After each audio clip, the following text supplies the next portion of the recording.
a bit about my background. I've been involved with the Wild Law Group, and I've been thinking about this idea of rights of nature for quite a few years now, since at least 2006.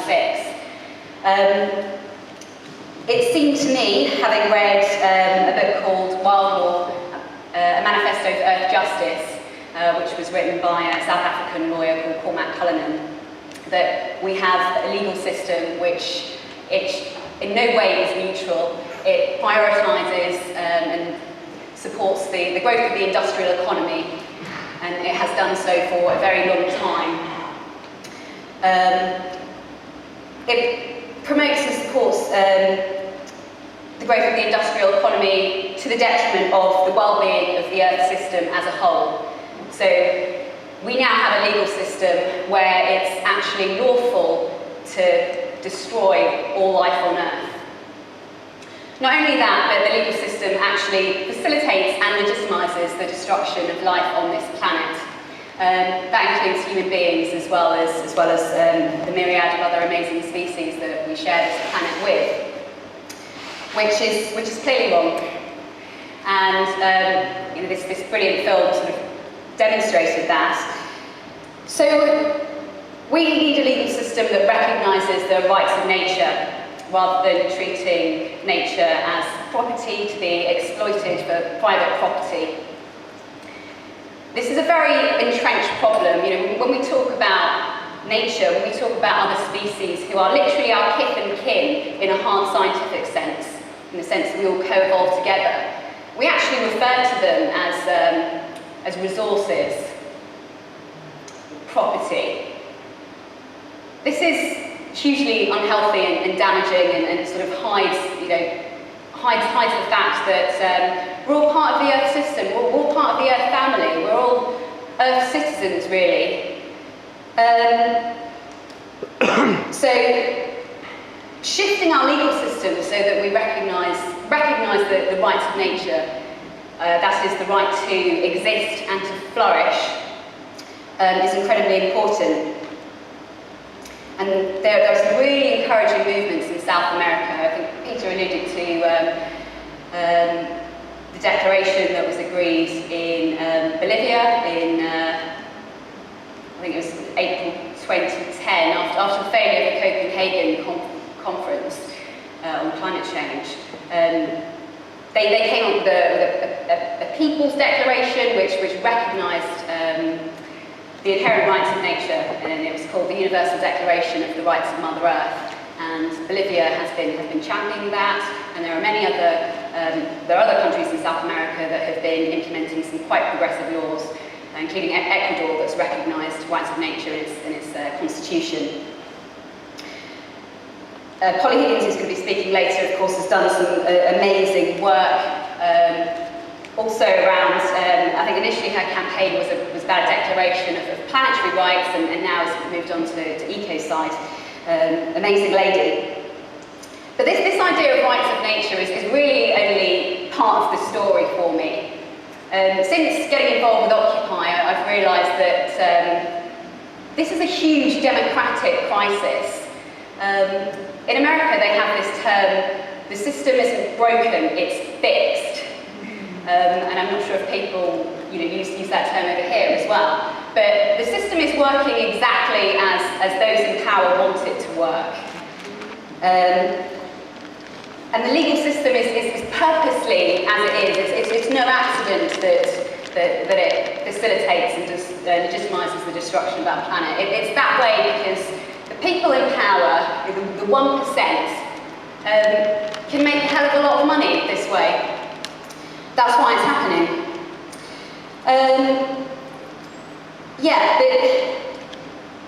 The real crisis is a democracy crisis. It's happening because there are the people making decisions believe in limitless economic growth, and they're also taking decisions on our behalf, which affect us in our communities, and they're not affected by those decisions. The decisions are being made far, far away from where the impacts are actually happening. So, the law isn't neutral. When I came to Occupy, I also started getting really interested interested in the work of this organisation in the US called the Community Environmental Legal Defence Fund. They've been working with communities for a long time. They started out as a traditional law firm, environmental public interest law firm, working very much within the existing legal structure. And there are very limited opportunities to challenge corporate developments, which also have huge environmental implications under the present legal system. I mean, it's obviously we've got different systems in the US and over here, but the problems are still the same. The main problem is that corporate rights trump the rights of people and nature. And corporates, of course, are able to claim human rights, like the right to property. And they use those rights both as a sword to move into communities and you cause real harm, whether that's through fracking or through all kinds of unsustainable energy projects. Factory farming hasn't yet come to the UK, but it's on the horizon, certainly. Unwanted corporate developments, like in the US it's Walmart, over here it's Tesco, all these kinds of things. People don't have, under the legal system, the right to say no to corporate assaults on their communities. So, sorry, I've sort of gone off track a bit. So the Community Environmental Legal Defence Fund, they realise that under the existing legal system, communities will always lose out in the end.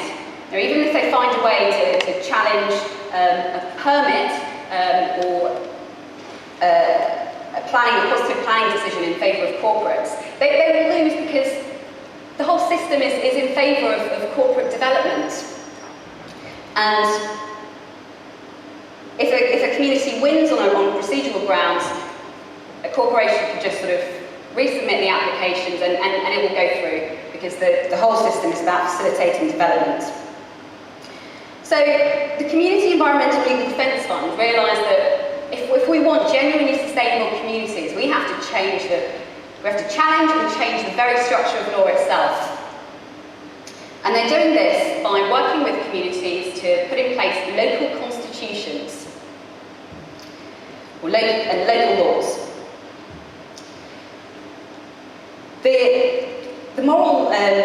The legal basis for this, if you like, is the idea that in a genuine democracy, all political power is inherent in the people.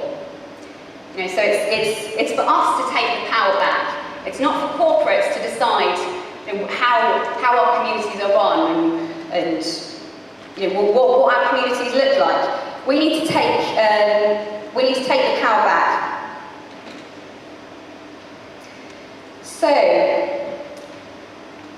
yes, the legal system is, this is not, Peter talks about it in terms of environmental law. What I'm talking about is broader than environmental law, because it's not, environmental law shouldn't exist as a kind of separate from other different areas of law. I'm talking about shifting the legal system as a whole, so that the legal system works for the common good. At the moment, it doesn't work for the common good. Quite clearly, it doesn't work for the common good because we're destroying the planet.